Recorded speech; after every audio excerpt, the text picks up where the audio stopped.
इस वीडियो में हम डिस्कस करने वाले हैं फेजेस ऑफ ईडीपीज। यहाँ पे कुछ 4 फेजेस होते हैं ईडीपी के।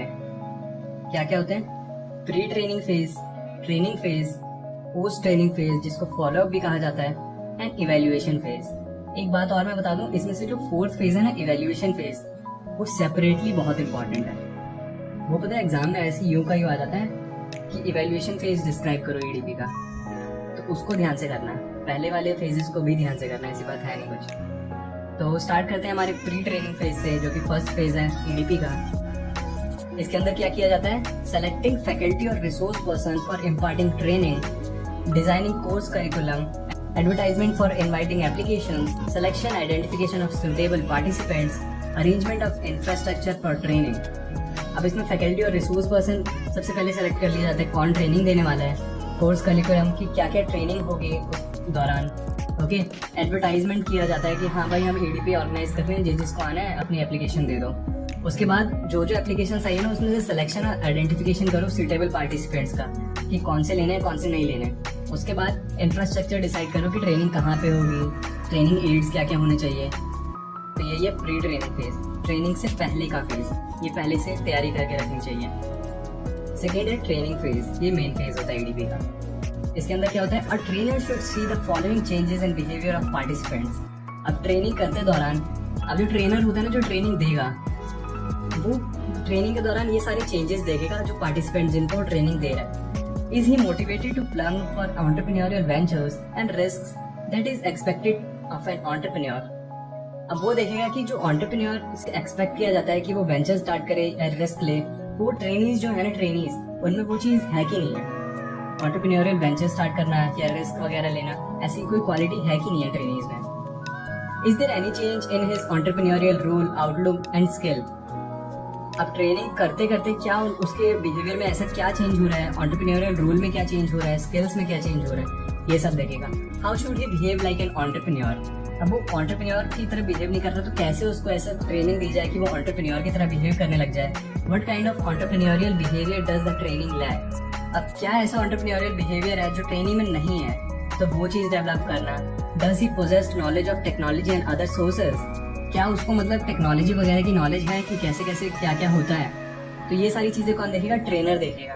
ओके, और अगर ये चीजें नहीं है तो फिर अकॉर्डिंगली वो अपना ट्रेनिंग शेड्यूल डिसाइड करेगा और ट्रेनिंग कोर्स डिसाइड करेगा। Post training phase. अब प्री ट्रेनिंग फेज, ट्रेनिंग से पहले क्या करना है वो देख लिया हमने, ट्रेनिंग फेज में क्या करना है वो देख लिया हमने। अब ट्रेनिंग के बाद क्या करना है हमने, वो इसमें देखेंगे हम। Post training phase. Post training period reveals drawbacks in pre training and training phases and suggest guidelines for framing future policy. The various aspect of post training phase include the following activities. Post training phase से हमें पता चलता है कि क्या कमियां रह गई थी हमारी प्री ट्रेनिंग फेज में और ट्रेनिंग फेज में, और गाइडलाइंस पता चल जाते हैं कि फ्यूचर पॉलिसीज के लिए क्या क्या हम गाइडलाइंस लेंगे। ठीक है, तो ये कुछ एस्पेक्ट्स हैं जो पोस्ट ट्रेनिंग फेज में होने चाहिए। Follow up meeting of officials of EDP organisations with the participants और ट्रेनीज। अब पोस्ट ट्रेनिंग फेज को हम फॉलो अप भी कहते हैं, तो फॉलो अप मीटिंग एक रखवाओ जो ईडीपी ऑर्गेनाइजेशन जिसने कंडक्ट किया था ना ईडीपी, उसके ऑफिशियल्स और पार्टिसिपेंट्स जो ट्रेनिंग ली थी जिन्होंने, उनके बीच में। ठीक है, एक फॉलो अप मीटिंग रखवाओ।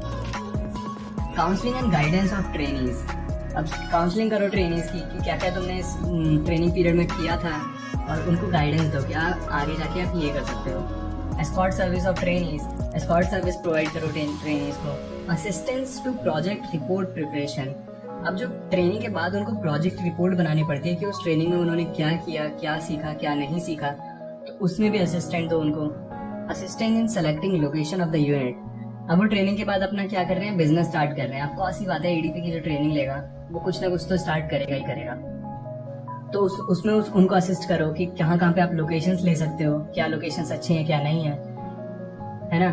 तो ये था पोस्ट ट्रेनिंग फेज। अभी आ जाता है इवेल्युएशन फेज, जो कि लास्ट फेज होता है ईडीपी का।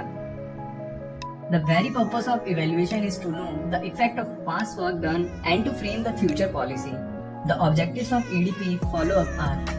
ठीक है, जो पहले का काम हुआ उसका क्या इफेक्ट पड़ेगा एंटरप्रेन्योर्स पे, जो पहले का क्या हुआ है, प्री ट्रेनिंग, ट्रेनिंग और पोस्ट ट्रेनिंग हुआ है। ठीक है, और क्या फ्यूचर की पॉलिसीज को कैसे फ्रेम करना है अकॉर्डिंगली।